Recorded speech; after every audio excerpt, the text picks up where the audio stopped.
আমাদের সমাজে একটা ভুল কথা প্রচলিত আছে। পৃথিবীতে যতগুলো ধর্ম আছে তার ভিতরে সবচেয়ে সেরা ধর্ম, ভালো ধর্ম, উত্তম ধর্ম, শ্রেষ্ঠ ধর্ম হলো ইসলাম। এই যে কথাটা বলা হয় না, এই কথাটা ভুল। যদি আপনি মেনে নেন যে ভালো ধর্ম ইসলাম, তাহলে ভালো ধর্ম থেকে একটু খারাপ ধর্ম হিন্দু ধর্ম, একটু খারাপ ধর্ম বৌদ্ধ ধর্ম, তাহলে ওইটাও তো একটা ধর্ম। ওইটাও তো আপনার কাছে তাহলে একটা গ্রহণযোগ্য ধর্ম মনে হয়, যদিও ইসলাম থেকে একটু নিম্ন মানের, কিন্তু ধর্ম তো। কিন্তু জেনে নেন, আল্লাহ এই পৃথিবীর স্রষ্টা। আদম আলাইহিস সালাম থেকে শুরু করে কিয়ামত পর্যন্ত যত মানুষ আসবে আর এসেছে, সব মানুষের জন্য একটা ধর্মই আল্লাহ নির্বাচন করেছেন। আল্লাহর কাছে আর কোনো ধর্ম নাই, বাকি ধর্মগুলো মানুষ নিজেরা বানাই নিছে। আদম আলাইহিস সালাম ছিলেন ইসলাম ধর্মের অনুসারী মুসলিম, হাওয়া আলাইহিস সালাম ছিলেন ইসলাম ধর্মের অনুসারী মুসলিম, ইব্রাহিম আলাইহিস সালাম ছিলেন ইসলাম ধর্মের অনুসারী মুসলিম, নূহ আলাইহিস সালাম ছিলেন ইসলাম ধর্মের অনুসারী মুসলিম, দাউদ আলাইহিস সালাম ছিলেন ইসলাম ধর্মের অনুসারী মুসলিম, সুলাইমান আলাইহিস সালাম ছিলেন ইসলাম ধর্মের অনুসারী মুসলিম, মুসা আলাইহিস সালাম ছিলেন ইসলাম ধর্মের অনুসারী মুসলিম, ঈসা আলাইহিস সালাম ছিলেন ইসলাম ধর্মের অনুসারী মুসলিম, মুহাম্মদ সাল্লাল্লাহু আলাইহি ওয়াসাল্লাম ইসলাম ধর্মের অনুসারী, তিনিও কি ছিলেন? মুসলিম। তাহলে আল্লাহর কাছে ধর্ম একটাই। তাহলে ইসলাম যে শ্রেষ্ঠ ধর্ম, এই কথাটা সত্য না। কি হবে? ইসলাম আল্লাহর মনোনীত একমাত্র ধর্ম। ইসলাম আল্লাহর কাছে গ্রহণযোগ্য একমাত্র ধর্ম, বাকিগুলো আল্লাহর ধর্ম না। তাহলে এই যে আল্লাহরই ধর্ম, আল্লাহ এই ধর্মের নাম দিয়েছেন ইসলাম, ধর্মের কিছু ভিত্তি দিয়েছেন, এগুলো আমাদের একটু জানা দরকার।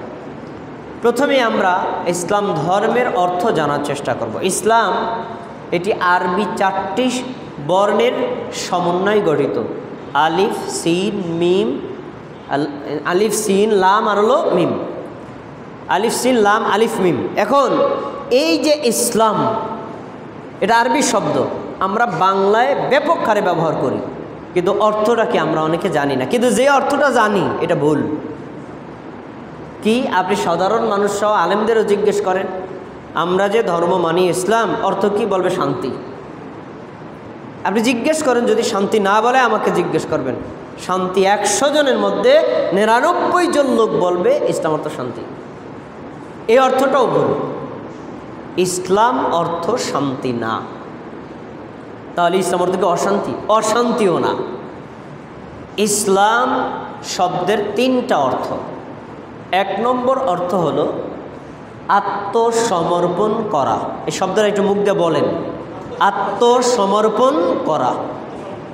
2 নম্বর অর্থ হলো আনুগত্য করা। 3 নম্বর অর্থ হলো মেনে নেওয়া। কয়টা অর্থ বলছি? 3টা অর্থ। তো এখন ইসলাম অর্থ যদি শান্তি না হয়, তাহলে এই কথাটা ব্যাপক হারে প্রচলিত কেন? ব্যাপক হারে প্রচলিত এই জন্য, ইসলাম কেউ যদি গ্রহণ করে, ইসলামের বিধানগুলি যদি নিজে মান্য করে, তাহলে সে দুনিয়াতে পায় শান্তি, আখেরাতেও পাবে কি? শান্তি।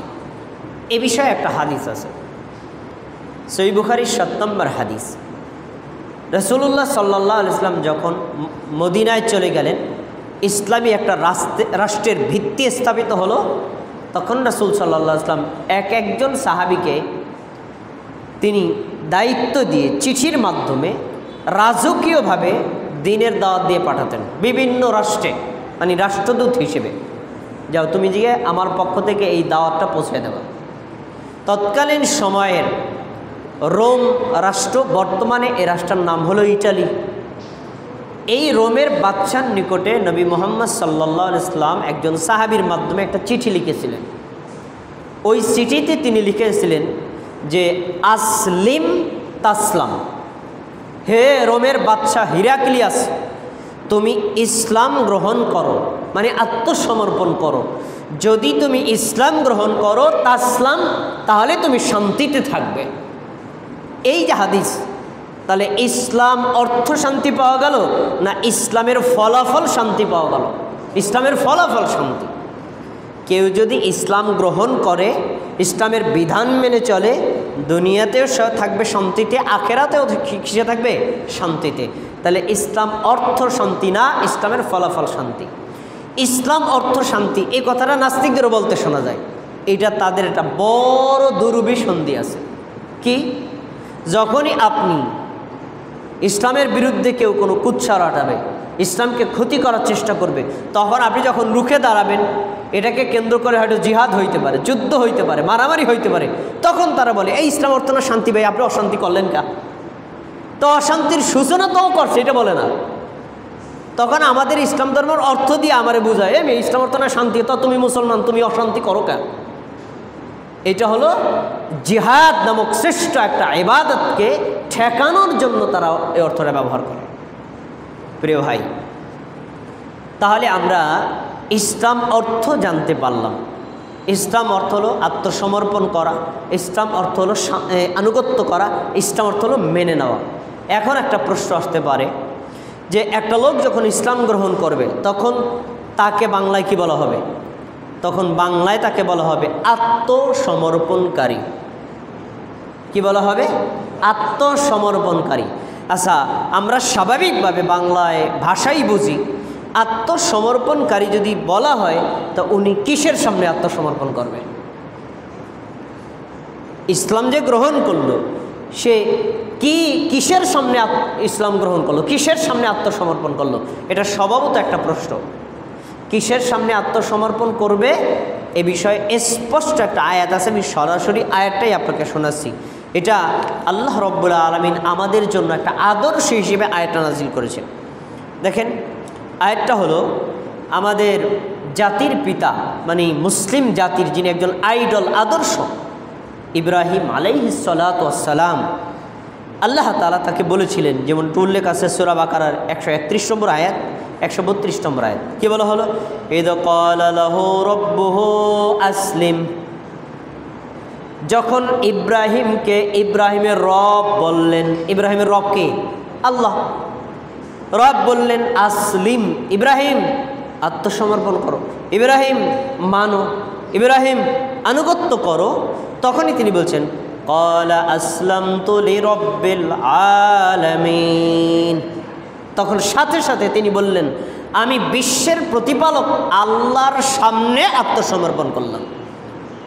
তাহলে ইসলাম অর্থ যদি আত্মসমর্পণকারী হয়, বাংলায় আত্মসমর্পণকারী এটা বুঝাবে কার সামনে আত্মসমর্পণ করছে? আল্লাহর সামনে। কার সামনে আত্মসমর্পণকারী? আল্লাহর সামনে। এখন আল্লাহর সামনে যে আত্মসমর্পণ করলো, কিসের ভিত্তিতে? ভিত্তিটা হলো আল্লাহ আমাদের সামনে এখন নাই।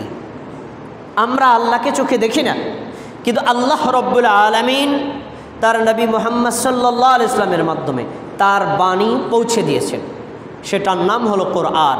আর এই কোরআনটা কিভাবে আপনি আমল করবেন তা শেখানোর জন্য নবী মুহাম্মদ সাল্লাল্লাহু আলাইহি ওয়াসাল্লামের জীবন আদর্শ তুলে ধরেছেন, তার নাম হাদিস।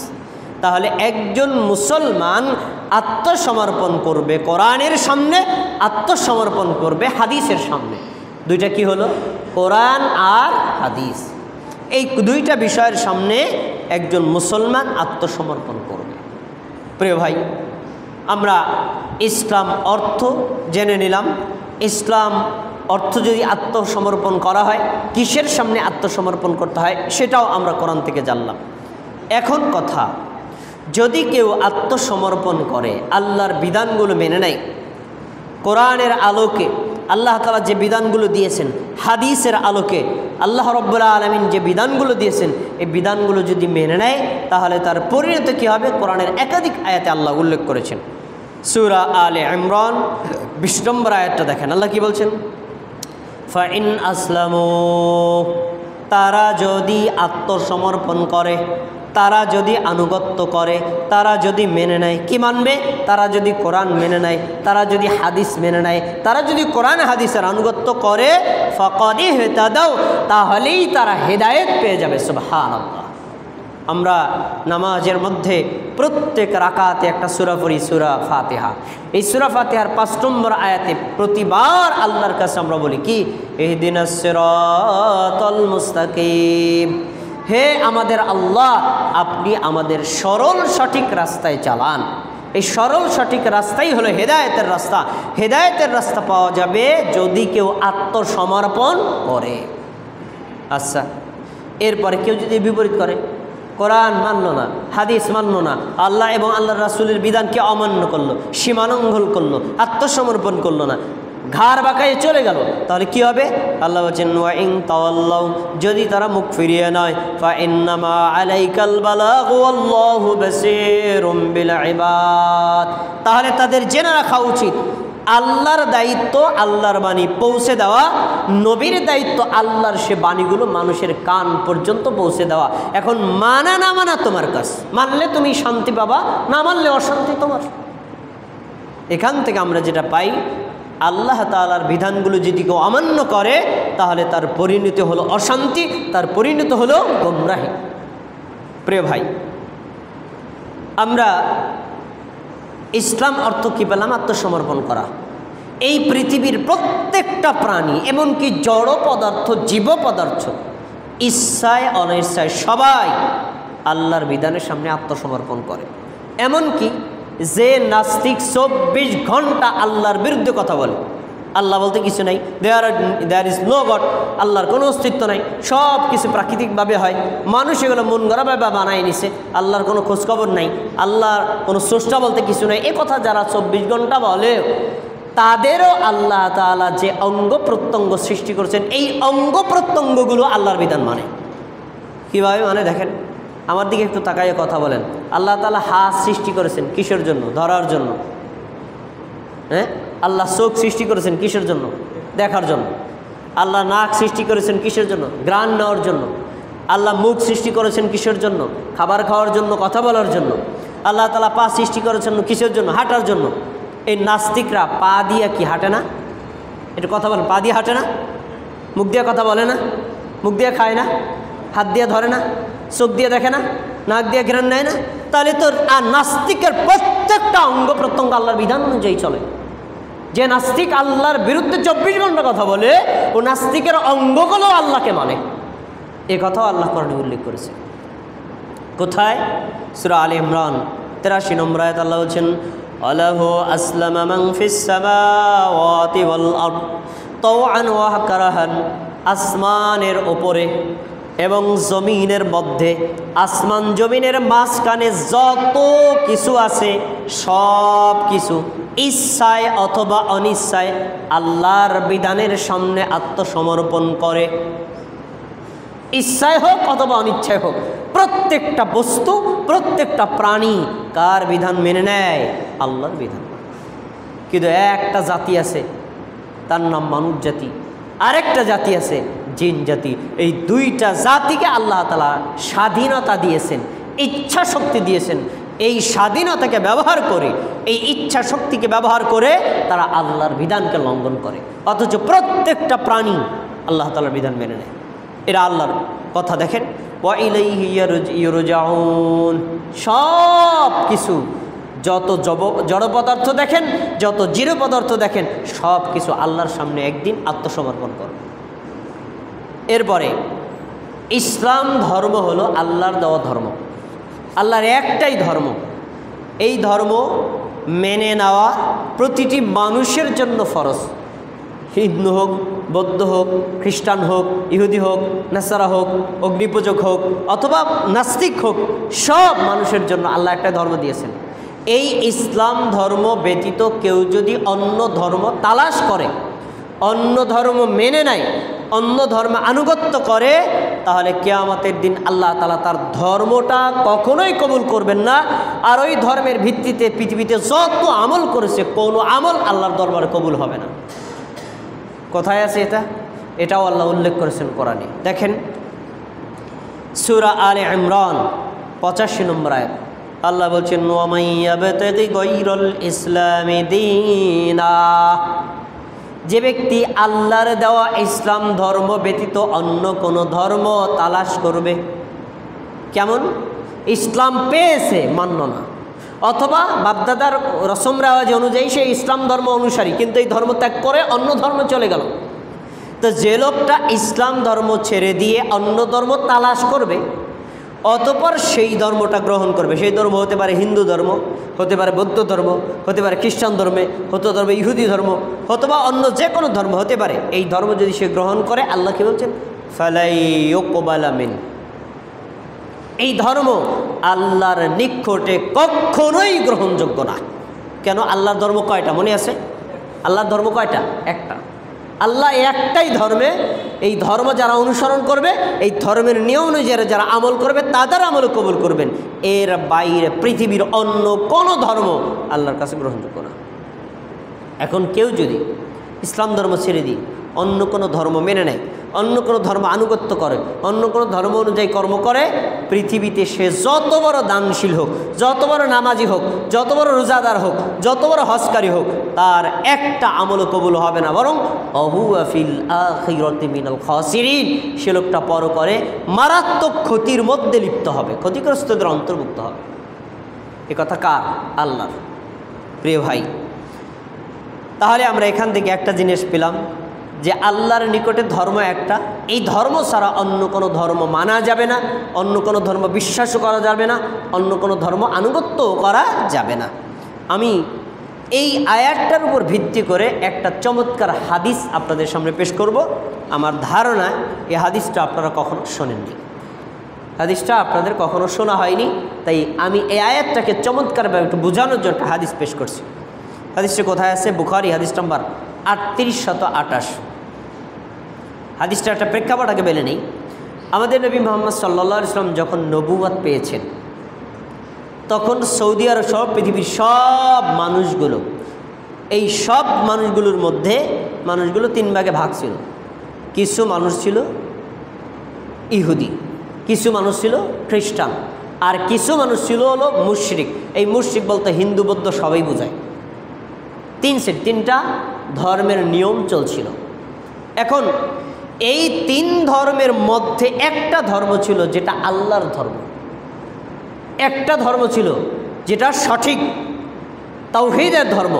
এই ধর্মের অনুসারীদের সংখ্যা ছিল একেবারে সীমিত, মানে গুণে বলা যায় সারা পৃথিবীতে হয়তো গুণে 10 জন পাবেন, এর বেশি না।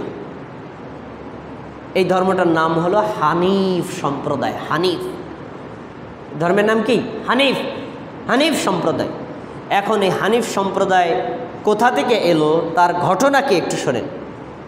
আন্না যায়েদ ইবনে আমর ইবনে নুফাইল খরাজা ইলা শাম। যায়েদ ইবনে আমর একজন ব্যক্তি, তিনি সিরিয়ায় রওনা দিলেন। তার বাড়ি কোথায়? সৌদি আরবে। কোথায় যাচ্ছে? সিরিয়ায়। কেন যাচ্ছে?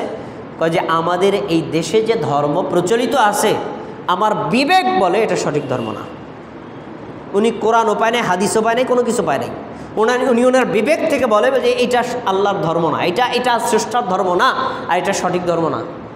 কোন সেন্সে উনি এটা বললেন? Common sense. কমন সেন্সটা কি? কমন সেন্সটা হলো আমি আমার নিজের হাত দিয়া কাদা মাটি দিয়া তৈরি করে একটা মূর্তি বানাইলাম, মূর্তি ওটারে কাবা ঘরের মধ্যে ঢুকাইলাম, অতপর সেই কাবা ঘরের সামনে মূর্তির সামনে মাথা নত করে বলছে, হে মূর্তি তোমায় আমাকে এটা দাও। এখন কমন বিবেক যে আমার হাত নড়াচড়া করতে পারে, আমি একটা মূর্তি বানাতে পারি, আমি একটা মূর্তি ভাঙতে পারি, আমার ইচ্ছা শক্তি আছে, ওই মূর্তির চাইতে আমার পাওয়ার বেশি, আমি নিজ হাত দিয়ে মূর্তিটা বানানোর পরে ওই মূর্তির আবার সেজদা করছি, এইটা কিভাবে আল্লাহর ধর্ম হয়? Common sense.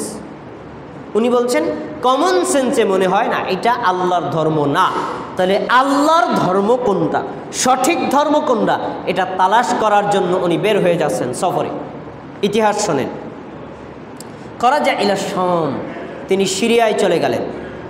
তাহলে ইয়াসআলু আনিদ্দীন ওয়া ইয়াতবাউহু, তিনি সিরিয়ায় যাওয়ার পরে যে সকল ব্যক্তিদের তিনি গণ্যমান্য ব্যক্তিবর্গ, মনীষী বা তাদেরকে যারা সুশীল সমাজ বলে, জ্ঞানীগুণী, তাদের কাছে তিনি জিজ্ঞেস করতেন, ভাই সঠিক ধর্ম কোনটা আমার একটু জাননি, আমি সঠিক ধর্মটা জানবো আর মানব। উনি তালাশ করতে বের হলেন। ইয়াসআলু, তিনি জিজ্ঞেস করছেন আনিদ্দীন, ধর্ম সম্পর্কে। ভাই আপনার ধর্ম কি? এইটা ধর্মের বিবরণ বলেন। বিবরণ শুনে আমার পছন্দ হয় না, এভাবে এক এক করে জিজ্ঞেস করছেন। আচ্ছা, ফায়ালকা আলিমাম মিনাল ইয়াহুদ, তালাশ করতে করতে উনি একজন ইহুদিকে পেলেন, যিনি ইহুদি ধর্মের একজন আলেম, মানে তাওরাত সম্পর্কে তার যথেষ্ট জ্ঞান আছে, ইহুদি ধর্ম সম্পর্কে তার পরিপূর্ণ জ্ঞান অর্জন আছে। তাকে বলছে ফাসাআলাহু আন দীনিহিম, তাকে জিজ্ঞেস করছে, ভাই আমি আল্লাহর ধর্ম, সঠিক ধর্ম, তাওহীদের ধর্ম তালাশ করার জন্য বের হয়েছি, তুমি তো ইহুদি, তোমার ধর্মটা কি সত্য ধর্ম? তাহলে আমাকে বিবরণ বলো, আমি ধর্মটা গ্রহণ করব। আচ্ছা, ফাকালা, ইহুদি আলেমকে বলছে, শোনেন, ইন্নী লাআল্লি আন আদিনা মিকুম আন আদিনা দীনাকুম ফাআখবিরুনি। তিনি বললেন, শোনো, আমি যে ইহুদি, আমার কাছে মনে হয় না এটা সঠিক ধর্ম। যদিও আমি একজন আলেম, আমার কাছে মনে হয় না এটা সঠিক ধর্ম। তুমি এক কাজ করো, তুমি অন্য জায়গায় গিয়ে ধর্ম তালাশ করো। ফাকালা লা তাকুনু হাত্তা আলাইয়া দীনিনা হাত্তা নাআখুযা বিনাসিবাতিকা মিন গদাবিল্লাহ। আমার ধারণা, তুমি যে এই ধর্ম মানো, ইহুদি ধর্ম মানো, আর ইহুদি ধর্ম গ্রহণ করবে, আল্লাহর গজব থেকে তুমিও বাঁচতে পারবে না। তার মানে ইহুদি ধর্মের নিজেরই আত্মপ্রশান্তি নেই তার ধর্মের উপর। উনি চলে গেল। আচ্ছা, এবার বলছেন, কলা যাই বলছেন, মা উফিরু ইল্লা মিন গদাবিল্লাহ। আল্লাহু আকবার, কি বলছেন? না, আমি আল্লাহর গজব সইতে পারবো না। ইহুদি ধর্ম গ্রহণ করলে যদি আল্লাহর গজব আসে, আমি আল্লাহর গজবকে ভয় পাই, আমি ধর্ম গ্রহণ করবো না। চলে গেলেন। ওয়ালা আহমিনু মিন গদাবিল্লাহি শাইআন আবাদা, আল্লাহর গজবের সামান্য পরিমাণ বহন করতে আমি সক্ষম নই। পরে উনি চলে গেলেন। ওয়া আন্না ইসতিতিউহু ফাহাল তাদুল্লানি আলা গায়রি। তুমি যে বলছো ইহুদি ধর্ম সঠিক না, তাহলে তুমি ভাই আমার একটা বলো যে কোন ধর্মটা সঠিক, এই ব্যক্তি আমি সেখানে যাব। পরে এই লোকটা আবার বলছে, ঠিক আছে, মা আ'লামুহু ইল্লা আন তাকুনা হানিফান। আমার জানা মতে এই পৃথিবীর মধ্যে একটাই সঠিক ধর্ম, ওই ধর্মের নাম হলো হানিফ। এই শব্দের হাদিস আসছে। কি ধর্ম? হানিফ। হানিফ কোথা থেকে আসছে সেটা সামনে পাবেন। হানিফ ধর্মটা হলো সঠিক, তুমি এই ধর্ম মানতে পারো। ক্বালা যায়েদ বলছেন, ও মালা হানিফ, হানিফ আবার কি? এই শব্দটা তো জীবনও শুনলাম না, হানিফ আবার কি? তখন ক্বালা দীনু ইব্রাহিম লাম ইয়াকুন ইয়াহুদিয়ান ওয়ালা নাসরানিয়্যা। তিনি বলছেন হানিফ কি? শোনো, হানিফ হলো ইব্রাহিম আলাইহিস সালাতু ওয়াস সালামের ধর্ম। তিনি ইহুদিও ছিলেন না, তিনি খ্রিস্টানও ছিলেন না। তাহলে হানিফ ছিল কার ধর্ম বলেন তো? ইব্রাহিম আলাইহিস সালামের ধর্ম। কার ধর্ম? ইব্রাহিম আলাইহিস সালামের ধর্ম। এখন এই যে হানিফ শব্দটা কোরআনে উল্লেখ আছে, দেখেন আপনারা আমাদের সমাজে যে জায়নামাজের দোয়া পড়েন না আপনারা, জায়নামাজের দোয়া, এটা তো জায়নামাজের দোয়া না, কিন্তু পড়েন তো। এটা দোয়াটা কি? ইন্নী ওয়াজ্জাহতু ওয়াজহিয়া লিল্লাযী ফাতারাস সামাওয়াতি ওয়াল আরদা হানিফা। শব্দটা আছে না? নাই? আছে না শব্দটা? ইব্রাহিম আলাইহিস সালাম আল্লাহর দিকে ফিরে বললেন, আমি আমার চেহারা সেই আল্লাহর দিকে ফিরালাম যে আল্লাহ আসমান সৃষ্টি করেছেন, জমিন সৃষ্টি করেছেন, আমাকে সৃষ্টি করেছেন, আমার চেহারা সৃষ্টি করেছেন। আমি সেই আল্লাহর দিকে ফিরলাম হানিফান, একনিষ্ঠভাবে। ওইটাই হলো হানিফ ধর্ম। তাহলে ইব্রাহিম আলাইহিস সালাম কী ধর্মের অনুসারী ছিলেন? হানিফ ধর্ম। কী ধর্ম? এই হানিফ ধর্মের অপর নাম হলো ইসলাম। এই হানিফ ধর্মের অপর নাম কি? ইসলাম। দলিল নেন, দেখেন কোরআনে স্পষ্ট উল্লেখ করা আছে। দেখেন ইব্রাহিম আলাইহিস সালাতু ওয়াস সালাম তিনি আল্লাহর কাছে দোয়া করেছেন, রব্বানা ওয়াজআলনা মুসলিমাইনি লাকা। আল্লাহ, আপনি আমাকে আপনার জন্য মুসলমান বানান, আর আমার বংশে যারা আসবে তাদেরকেও মুসলমান বানান। তাহলে মুসলমান যে, তার ধর্মের নাম কি? ইসলাম। তার ধর্মের নাম কি? তাহলে ইসলামের অপর নাম হানিফ, হানিফ ধর্মের অপর নাম কি? ইসলাম। এবার আরেকটু ঘটনাটা শেষ করি, শোনেন। এখন উনি বুঝতে পারলেন যে ঠিক আছে, এই যে তিনি ইহুদিও ছিলেন না, তিনি নাসারাও ছিলেন না, তাহলে কি তিনি মূর্তি পূজারী ছিলেন? প্রশ্ন থাকতে পারে না? তখন এই ইহুদি আলেম বলছেন, শোনো, ওয়ালা ইয়াবুদু ইল্লাল্লাহ। ইব্রাহিম আলাইহিস সালাম ছিলেন এমন এক ধর্মের অনুসারী, তিনি আল্লাহ ছাড়া পৃথিবীর কোনো সৃষ্টির পূজা করতেন না। তিনি মূর্তি পূজা করতেন না, তিনি সৌর পূজা করতেন না, তিনি চন্দ্র পূজা করতেন না, তিনি স্থান পূজা করতেন না, তিনি পীর পূজা করতেন না, তিনি কবর পূজা করতেন না, তিনি মাজার পূজা করতেন না, তিনি একমাত্র এক আল্লাহর ইবাদত করতেন। তার ইব্রাহিম আলাইহিস সালামের ধর্মের নাম কি? ইসলাম। আমাদের ধর্মের নাম কি? ইসলাম। সবার ধর্ম ইসলাম। আচ্ছা, এবার ফাখরাজা, জায়েদ বের হয়ে গেলেন। এই ইহুদি আলেমের সাথে কথা শেষ, এখন হানিফ ধর্ম তালাশ করে বের করা লাগবে না? আচ্ছা, বের হয়ে গেছে। ফালাকিয়া আলিমাম মিনান নাসারা, তালাশ করতে করতে একজন খ্রিস্টান আলেমকে পেয়েছেন, পোপ পাদ্রী, তার সাথে সাক্ষাৎ করেছেন। সাক্ষাৎ করার পরে ফাযাকারা লাহু মিসলাহু, অনুরূপ তাকে বললেন, আমার নাম জায়েদ, আমি ভাই আপনার সাথে সাক্ষাৎ করতে যে জন্য এসেছি, সঠিক ধর্ম কোনটা আমাকে বলেন। আপনি নাকি খ্রিস্টান ধর্মের অনুসারী, খ্রিস্টান ধর্ম কি আল্লাহর ধর্ম? যদি আল্লাহর ধর্ম হয় তাহলে আমাকে বলেন, আমি গ্রহণ করব। তখন এই খ্রিস্টান আলেমের মন্তব্য শুনে তিনি বলছেন, লান তাকুনা আলা দীনিনা হাত্তা তাআখুযা বিনাসিবাতিকা মিন লানাতিল্লাহ। তোমাকে বলছি ভাই, কখনো তুমি খ্রিস্টান ধর্ম গ্রহণ করবা না। খ্রিস্টান আলেম বলছে কখনো তুমি খ্রিস্টান ধর্ম গ্রহণ করবা না, যদি গ্রহণ করো আল্লাহর অভিশাপ থেকে বাঁচতে পারবা না। তাহলে খ্রিস্টান আলেম বলছে খ্রিস্টান ধর্ম গ্রহণ করা যাবে, তা কোনটা ভাই? তখন সে বলছে, মা আফিরু ইল্লা মিন লানাতিল্লাহ, আমি তো আল্লাহর অভিশাপ থেকে বাঁচতে চাই, খ্রিস্টান ধর্ম গ্রহণ করলে যদি অভিশাপ পাওয়া যায় আমি ভাই এই ধর্ম গ্রহণ করব না। ঠিক আছে, তাহলে আপনি আমাকে বলেন তো সত্য ধর্মের নামটা কি? তখন তিনি বলছেন, শোনো, মা আলামুহু ইল্লা আইয়াকুনা হানিফান, আমি একজন খ্রিস্টান আলেম, আমি বাইবেল পড়েছি, ওল্ড টেস্টামেন্ট পড়েছি, নিউ টেস্টামেন্ট পড়েছি, আর সেই সময়ের আমার যে ইনজিল কিতাব এই সম্পর্কে আমার যথেষ্ট জ্ঞান আছে। আমি তোমাকে বলছি তুমি হানিফ ধর্মটা গ্রহণ করো, এই ধর্মটাই আল্লাহর ধর্ম। তখন ওই একই প্রশ্ন আবার তার কাছে বলছে, ওমাল হানিফ, হানিফ ধর্ম আবার কারে কয়? তখন ওই খ্রিস্টান আলেম একই কথা বললেন, দীনু ইব্রাহিমা লাম ইয়াকুন ইয়াহুদিয়ান ওয়ালা নাসরানিয়ান ওয়ালা ইয়াবুদু ইল্লাল্লাহ। শোনেন, এই হানিফ হলো আল্লাহর নবী ইব্রাহিম আলাইহিস সালামের ধর্ম। তিনি ইহুদিও ছিলেন না, তিনি খ্রিস্টানও ছিলেন না, তিনি কোনো কিছুর পূজাও করতেন না, তিনি এক আল্লাহর ইবাদত করতেন। ওই হানিফ ধর্ম হলো ইব্রাহিম আলাইহিস সালামের ধর্ম। আপনাদের মনে একটা প্রশ্ন থাকতে পারে, দুইজন আলেমের কাছে গেছে, ইহুদি একজন আলেম, উনি বলল ইহুদি ধর্ম সঠিক না, হানিফ ধর্ম সঠিক। খ্রিস্টান আলেমের কাছে গেল, খ্রিস্টান আলেম বলল না, খ্রিস্টান ধর্ম সঠিক না, হানিফ ধর্ম সঠিক। তা এখন ওনারা কেন ইহুদি খ্রিস্টান ধর্ম ছেড়ে দিয়ে হানিফ ধর্ম গ্রহণ করে না? এ একটা প্রশ্ন। 2 নম্বর প্রশ্ন, তো ওনারা যে বলল হানিফ ধর্মটা সঠিক, ওনারা পাইল কোথায়? 2টা প্রশ্ন আপনাদের মনে জাগা উচিত না? এ ভাই, আমি যদি বলি ইসলাম ধর্ম সঠিক না, হিন্দু ধর্ম মানেন, তাহলে আমার হিন্দু ধর্মে আগে গ্রহণ করতে হবে না? তারপরে সে একজনকে বলতে হবে। কিন্তু আমি হিন্দু ধর্ম গ্রহণ করছি না, আর আমি বলছি ভাই না এই ধর্ম সঠিক না, এটার মধ্যে অবশ্যই কোনো কারণ আছে। কেন কারণ?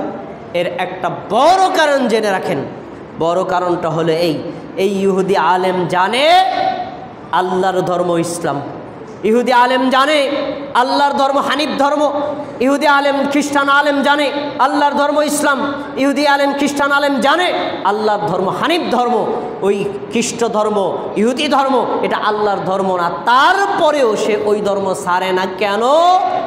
সমাজে মূল্য থাকবে না তাই, সমাজে প্রভাব থাকবে না তাই। এজন্য এইরকম আলেম বাংলাদেশে এখনো আছে, তারা জানে আহলুল হাদিসদের আকীদা মানহাজ কোরআন হাদিসের সাথে অক্ষরে অক্ষরে মেলে, তারপরে মানে না। কেন? তাদের প্রভাব থাকবে না তাই,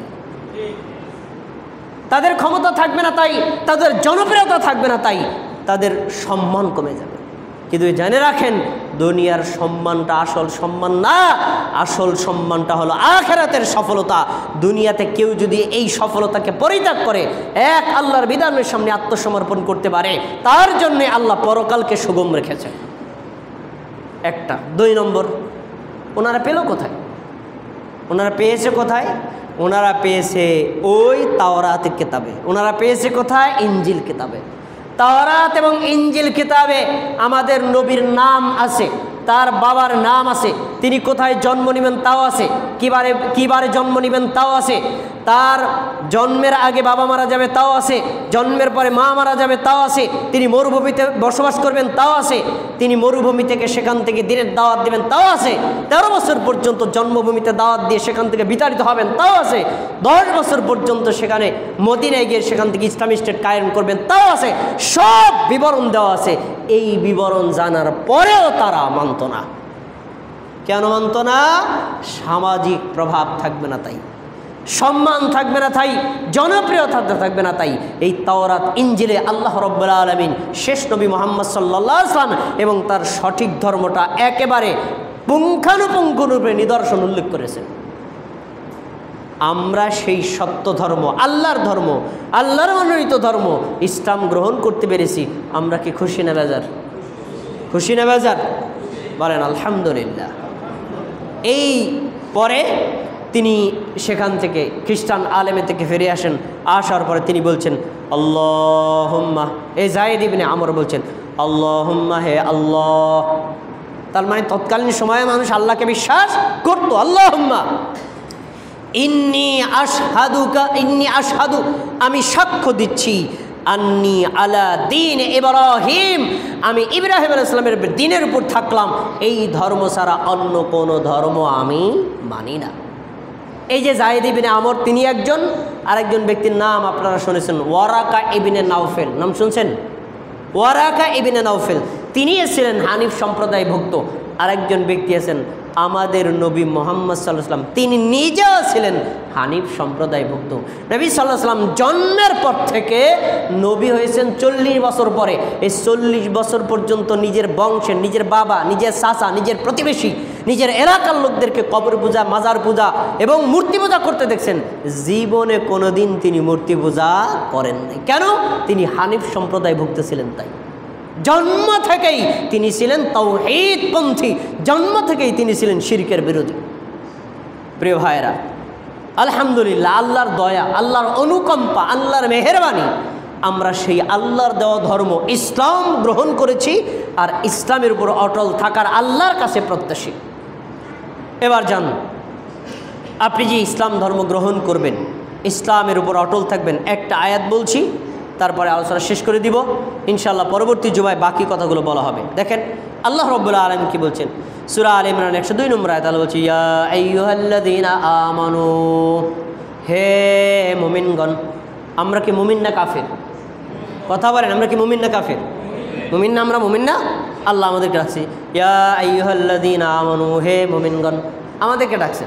ডাকার করে কি বলছেন শোনো, ইত্তাকুল্লাহ হাক্কা তুকাতিহ, তোমরা আল্লাহকে যথাযথভাবে ভয় করো। যথাযথ ভয় মানে কি? আল্লাহ যত মহান, আল্লাহকে ভয় করতে হবে তত বেশি। আমরা বল্লাকে ভয় পাই, পাই না? আল্লাহর মতো ভয় পাই? আমরা গোখরা সাপকে ভয় পাই, পাই না? আল্লাহর মতো ভয় পাই? আমরা ক্ষমতাশীল ব্যক্তিকে ভয় পাই, পাই না? আল্লাহর মতো ভয় পাই কেন? আল্লাহর মতো পাওয়ারফুল, আল্লাহর মতো ক্ষমতাশালী পৃথিবী কেউ নাই। এজন্য আল্লাহ বলছেন ইত্তাকুল্লাহ হাক্কা তুকাতিহি, আল্লাহকে সেই রকমভাবে ভয় করো আল্লাহ যেরকম ভয় পাওয়ার উপযুক্ত। তাহলে সবচেয়ে বেশি ভয় পেতে হবে কাকে? আল্লাহকে। এই আদেশ কার? আল্লাহ। পরের আদেশটা মোস্ট ইম্পর্টেন্ট, ওয়ালা তামুতুন্না ইল্লা ওয়া আনতুম মুসলিমুন, সাবধান, তোমরা কেউ মুসলমান না হয়ে মৃত্যুবরণ করবা না। মুসলমান না হয়ে, ইসলাম ধর্ম গ্রহণ না করে, ইসলামের অনুসারী না হয়ে মৃত্যুবরণ করতে নিষেধ করছেন কে? আল্লাহ। এখন এই আয়াতটা আপনি দুইভাবে বুঝতে পারেন। একটা হলো আমি যেদিন মারা যাব তার একদিন আগে ইসলাম ধর্ম গ্রহণ করব, এর আগে আর মানার দরকার নেই, এ একটা অর্থ। আর একটা হলো আমি কখন মারা যাব জানি না, আল্লাহ যেহেতু বলছেন ইসলাম ধর্ম গ্রহণ না করে মৃত্যুবরণ করো না, তাহলে আমি 24 ঘন্টা ইসলামের উপর অটল আছি, যখন মরণ হয় ইসলাম নিয়ে মারা যাব, কোনো ভয় থাকবে না। তাহলে ইসলাম গ্রহণ করতে আল্লাহ আদেশ করেছেন, ইসলামের উপর অটল থাকতে আল্লাহ আদেশ করেছেন, ইসলাম ব্যতীত অন্য ধর্ম তালাশ করতে আল্লাহ নিষেধ করেছেন, এবং ইসলাম নিয়ে মৃত্যুবরণ করতে আল্লাহ আদেশ করেছেন। কেন? আল্লাহর ধর্ম ইসলাম, ইসলাম ধর্মের বাইরে আর কোনো সফলতা নাই। প্রিয় ভাই, আজকে খুতবাও শুরু হয়েছে দেরি করে, আবহাওয়া ছিল প্রতিকূল, আপনারা এসেছেন দেরি করে। খুতবাটা বেশি লম্বা না করে সংক্ষেপ করে দিচ্ছি, এর বাকি অংশ ইনশাআল্লাহ আগামী মাসের খুতবায় উপস্থাপন করা হবে। তবে একটা চমৎকার হাদিস আপনাদের সামনে পেশ করি। এই হাদিসটা আপনাদের জন্য বেশি সুসংবাদ বা বেশি সুসংবাদ অমুসলিমদের জন্য, যারা ইসলাম ধর্মে গ্রহণ করে নাই, হিন্দু, বৌদ্ধ, খ্রিস্টান, নাস্তিক। তারা রাসূল সাল্লাল্লাহু আলাইহি ওয়াসাল্লামের কাছে একজন সাহাবী এসেছে, তার নাম আমর ইবনে আস। উনি ইসলাম ধর্ম গ্রহণ করার আগে আল্লাহর নবীর বিরুদ্ধে যুদ্ধ করছে।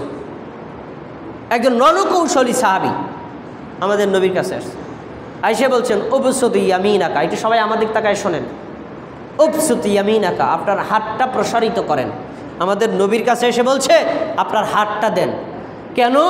তাহলে ফালি উবাইকা আলাল ইসলাম, আমি আপনার হাতের উপর হাত রেখে মুসলমান হব। বলেন আলহামদুলিল্লাহ। আমি আপনার হাতে হাত রেখে ইসলামের উপর বায়াত করব, ইসলাম গ্রহণ করব। তো এই কথা শোনার পরে আমাদের নবী হাত বাড়াই দিয়েছেন, নাও ধরো, হাত ধরো। যখন আমাদের নবী হাতটা বাড়াই দিয়েছেন, তখন ওই আমর ইবনে আস তার হাতটা গুটায় নিচ্ছে। আমর বলল হাত দেন, আমি ইসলাম গ্রহণ করব। যখন নবী হাত দিছেন, হাত গুটায় নিছে।